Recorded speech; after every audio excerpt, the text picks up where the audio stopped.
بسم اللہ الرحمن الرحیم۔ ناظرین السلام علیکم۔ یوٹیوب چینل قلم قافلہ پاکستان، میں ہوں گل بخشال۔ ضلع گجرات کے شب و روز میں آج کے کالم اور تجزیے سے قبل درخواست گزار ہوں کہ یوٹیوب چینل قلم قافلہ پاکستان کو سبسکرائب کریں، دوستوں کے ساتھ شیئر کریں اور چینل کی گھنٹی ضرور بجائیں تاکہ آپ کو حالات حاضرہ پر میرے تبصرے اور تجزیے کی ہر ویڈیو ملتی رہے۔ ممکن ہے آپ میرے الفاظ سے اتفاق نہ کروں، لیکن آئینہ آئینہ ہوتا ہے، بس دیدہ بینا کی ضرورت ہے۔ ناظرین، ضلع گجرات کے شب و روز میں آج کا کالم بعنوان الیکشن سے قبل اور الیکشن کے بعد۔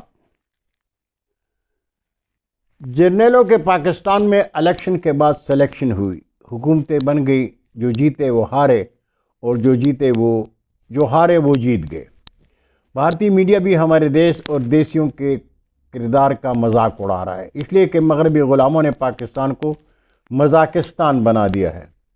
لیکن جو کچھ ہوا وہ پہلی بار تو نہیں ہوا، پہلے بھی یہ سب کچھ ہوتا رہا، لیکن پہلے الیکشن رانی پردے میں تھی، اب بے پردہ ہو گئی، اور یہ سب کچھ کیا درا قیدی نمبر 804 کا ہے۔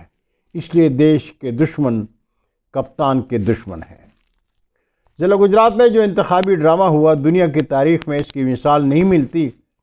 8 فروری کے الیکشن اور 9 فروری کی سلیکشن کے بعد ضلع گجرات کے وہ عوامی نمائندے جو ہارے یا جیتے، حسب سابق منظر سے غائب ہو گئے ہیں۔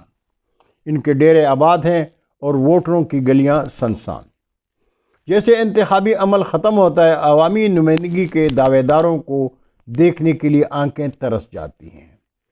ہم اخبار نویس بھی انتخابی موسم میں ان عوامی نمائندوں کی آنکھوں کے تارے ہوتے ہیں، لیکن انتخابی موسم کے بعد اگر ہم انہیں ان کے ڈیروں اور دفاتر میں ملنے کے لیے فون کریں تو فون تک نہیں اٹھاتے۔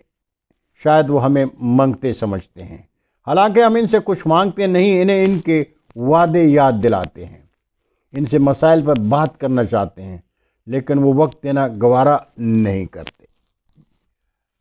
ناظرین، گزشتہ دنوں اپنے کریکٹر سرٹیفکیٹ کے سلسلے میں تانا صدر گیا تو ایس ایچ او سید بلال نعیم صاحب آفس میں تشریف فرما تھے۔ سوچا ہاتھ ملا لیں، سلام کر لیں۔ دفتر میں کچھ معززین سے بات کر رہے تھے، میں سامنے ہوا تو کہنے لگے آؤ بزرگوں بیٹھو۔ میں دفتر میں داخل ہوا تو سامنے والی کرسی پر بیٹھنے کو کہا۔ شکریہ ادا کرتے ہوئے میں نے کہا کہ میں کسی کام کی غرض سے نہیں، صرف سلام کے لیے حاضر ہوا ہوں۔ اپنا تعارف کراتے ہوئے میں نے کہا مجھے میرے شہر والے گل بخشالوی کے نام سے جانتے ہیں۔ تو مسکرا کر کہنے لگے آپ سے ملاقات تو نہیں، لیکن میں آپ کو آپ کی تحریروں اور قلمی صداقت میں جانتا ہوں۔ سید بلال نعیم سے اپنے قلمی کردار کی تعریف سن کر خوشی ہوئی۔ مختصر سی بالمشافہہ ملاقات اور تعارف کے بعد اجازت لے کر ان کے دفتر سے باہر آیا۔ کھاریا شہر میں چودھری بشارت احمد ایڈوکیٹ مجھے پورے نام سے لکھتے ہیں، سبحان الدین گل بخشالوی، لیکن حاجی عبدالرؤف صاحب۔ جب میرے شخصی اور قلمی کردار پر قلم اٹھاتے ہیں تو مجھے بہروپیہ کہتے ہوئے لکھتے ہیں۔ گل بخشالوی کا اصل نام سبحان الدین ہے۔ اس نے اپنا اصل نام گل بخشالوی کے پیچھے چھپایا ہے، لیکن شاید حاجی عبدالرؤف صاحب نہیں جانتے کہ شاعر اپنے قلمی نام سے جانے اور پہچانے جاتے ہیں۔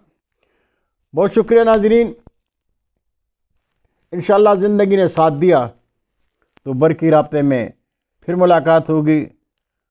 اللہ ہم سب کے پاکستان کا حامی و ناصر ہو۔ اجازت چاہوں گا، اللہ حافظ۔ پاکستان زندہ باد۔